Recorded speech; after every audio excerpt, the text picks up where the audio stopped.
500 افراد جاں بحق، قیامت صغریٰ کے مناظر، اقوام متحدہ نے خبردار کر دیا۔ افسوسناک حادثہ کہاں پیش آیا؟ نیوزی لینڈ میں تباہ کن زلزلہ آ گیا۔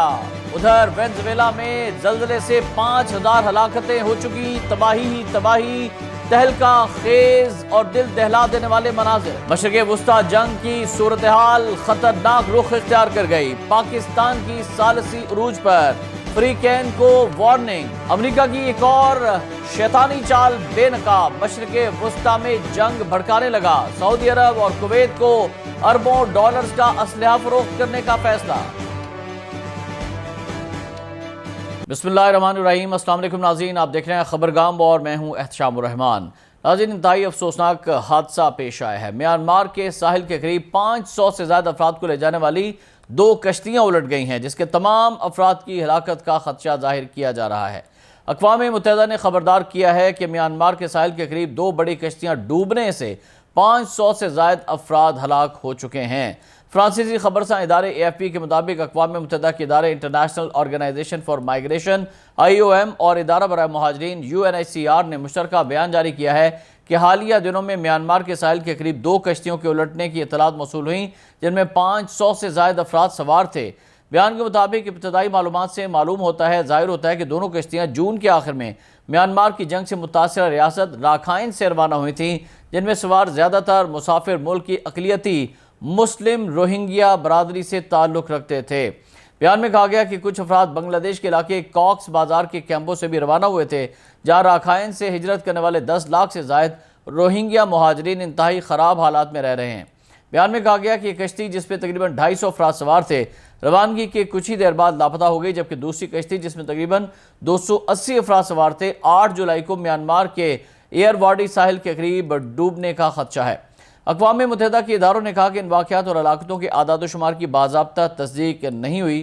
بیان میں یہ بھی نشاندہی کی گئی کہ یہ سفر ایک ایسے وقت میں کیا گیا جب سمندری حالات عموماً زیادہ خطرناک ہوتے ہیں، جبکہ حالیہ شدید بارشوں اور سیلاب نے ان خطرات کو مزید بڑھا دیا ہے۔ ادھر ناظرین، نیوزی لینڈ میں 6.3 شدت کا زلزلہ آیا ہے، جس کے بعد سونامی کا الرٹ جاری کیا گیا ہے۔ میڈیا رپورٹس کے مطابق نیوزی لینڈ کے جنوبی جزیرے میں تیناؤ کے قصبے کے قریب 6.3 کی شدت کا زلزلہ آ گیا، جس کے بعد حکام نے سونامی وارننگ جاری کر دی۔ نیوزی لینڈ کی نیشنل ایمرجنسی مینجمنٹ ایجنسی کے مطابق زلزلے کا مرکز تیناؤ کے شمال میں تقریباً 40 کلومیٹر یعنی 24.85 میل تھا، جو کہ فیورڈ لینڈ کے سیاحتی مقام کا گیٹ وے ہے۔ امریکی جیولوجیکل سروے اور German research centre for geosciences دونوں نے ابتدائی طور پر 50 کلومیٹر سے زائد کی گہرائی میں زلزلے کی شدت 5.9 بتائی۔ ناظرین، یاد رہے کہ اس سے قبل وینزویلا میں بھی شدید زلزلہ آیا تھا۔ وینزویلا میں زلزلوں سے ہلاکتوں کی تعداد 4800 سے تجاوز کر چکی ہے۔ تازہ ترین سرکاری اعداد و شمار کے مطابق وینزویلا میں آنے والے زلزلے سے مرنے والوں کی تعداد 4890 ہو چکی ہے، اور میڈیا رپورٹس کے مطابق امدادی ٹیمیں سب سے زیادہ متاثرہ علاقوں میں منہدم عمارتوں کے ملبے تلے دبے افراد کی تلاش جاری رکھے ہوئے ہیں۔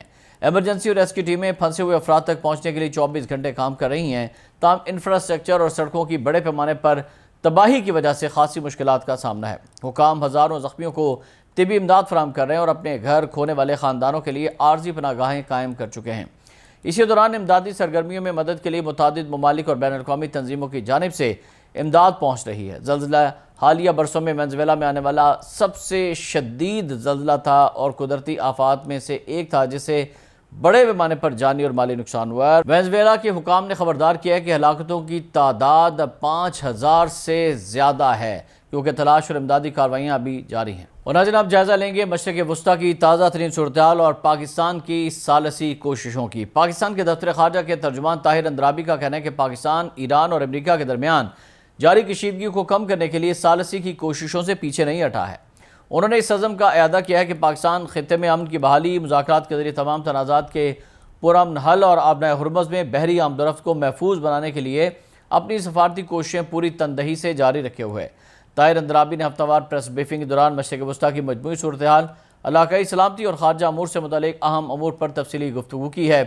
مشرق وسطی کے بحران پر بات کرتے ہوئے ترجمان طاہر اندرابی نے کہا کہ پاکستان کا یہ پختہ موقف ہے کہ تمام تنازعات اور اختلافات کا پائیدار حل صرف اور صرف مذاکرات اور سفارتکاری کے ذریعے سے ہی نکالا جا سکتا ہے۔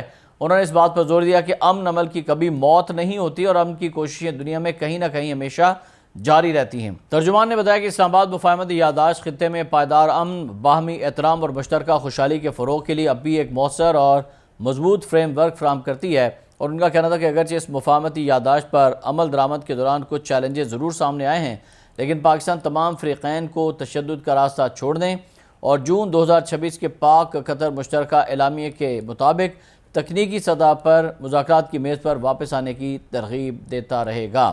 ترجمان نے خبردار کیا ہے کہ مشرق وسطیٰ کی اس بگڑتی ہوئی صورتحال سے ترقی پذیر ممالک سب سے زیادہ متاثر ہو رہے ہیں، کیونکہ اس سے توانائی کی عالمی فراہمی، تجارت اور خوراک کا تحفظ خطرے میں پڑ رہا ہے۔ ترجمان نے پاکستانی قیادت کی حالیہ سفارتی مصروفیات کی تفصیلات بتاتے ہوئے کہا کہ وزیراعظم شہباز شریف نے سابق وزیراعظم محمد نواز شریف اور نائب وزیراعظم وزیر خارجہ اسحاق ڈار کے ہمراہ 13 جولائی کو قطر کا دورہ کیا، جس کا مقصد قطری قیادت سے تعزیت اور یکجہتی کا اظہار کرنا تھا۔ اس کے علاوہ 10 جولائی کو وزیراعظم نے قطری قیادت اور ایرانی صدر ڈاکٹر مسعود پزشکیان سے الگ الگ رابطے کیے، جن میں انہوں نے تمام فریقین پر ہر ممکن تحمل کا مظاہرہ کرنے اور کشیدگی میں اضافے سے گریز کرنے پر زور دیا ہے۔ اور ناظرین، آخر میں آپ کو بتائیں کہ مشرق وسطیٰ کی صورتحال پہلے ہی کشیدہ ہے۔ دوسری جانب امریکہ کی سازشیں اور شیطانیت عروج پر ہے۔ امریکہ نے سعودی عرب اور کویت کو اربوں ڈالرز کے بڑے ہتھیار بیچنے کی منظوری دے دی ہے۔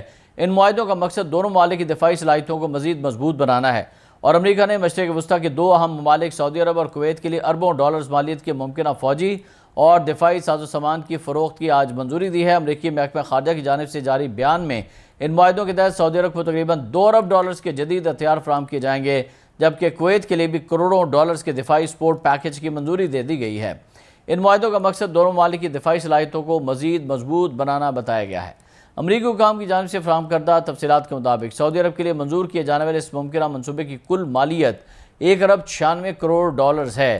اس دفاعی پیکج میں انتہائی جدید گائیڈڈ میزائل سسٹم شامل ہے۔ معاہدے کے تحت سعودی عرب کو فضا سے فضا میں مار کرنے والے 10,000 گائیڈڈ سسٹم اور اتنی ہی تعداد میں فضا سے زمین پر مار کرنے والے جدید ترین گائیڈنس سسٹم فراہم کیے جائیں گے۔ اس نظام کو عام زبان میں گائیڈڈ راکٹ ٹیکنالوجی کہا جاتا ہے، جو اپنے ہدف کو انتہائی درستگی کے ساتھ نشانہ بنانے کی صلاحیت رکھتی ہے۔ امریکی محکمہ خارجہ نے اپنے ایک بیان میں واضح کیا کہ اس بڑے فوجی پیکج میں صرف میزائل اور گائیڈنس سسٹم ہی شامل نہیں ہیں، بلکہ اس میں لانچرز، دھماکہ خیز وار ہیڈز، راکٹوں کو چلانے والے انجن، فیوز اور اسپیئر پارٹس بھی دیے جائیں گے۔ اس کے ساتھ ساتھ ہتھیاروں کو درست حالت میں رکھنے کے لیے تکنیکی مدد، فوجیوں کو تربیت دینے کا سامان اور لاجسٹکس یعنی مواصلاتی اور سفری خدمات بھی فراہم کی جائیں گی۔ امریکی حکام کے مطابق اس بڑے منصوبے کو مکمل کرنے والی اہم ترین کمپنی BAE سسٹمز ہوگی، جو امریکی ریاست نیو ہیمپشائر میں قائم ہے۔ ادھر ناظرین، سعودی عرب کے ساتھ ساتھ امریکہ نے اپنی ایک اور اہم اتحادی ملک کویت کے لیے بھی 48 کروڑ 40 لاکھ ڈالرز مالیت کے دفاعی معاہدے کی منظوری دی ہے۔ کویت کے لیے منظور کیا گیا یہ معاہدہ بنیادی طور پر ان کے پاس موجود C-17 نامی بڑے فوجی مال بردار طیاروں کی دیکھ بھال اور ان کی صلاحیتوں کو برقرار رکھنے کے لیے ہے۔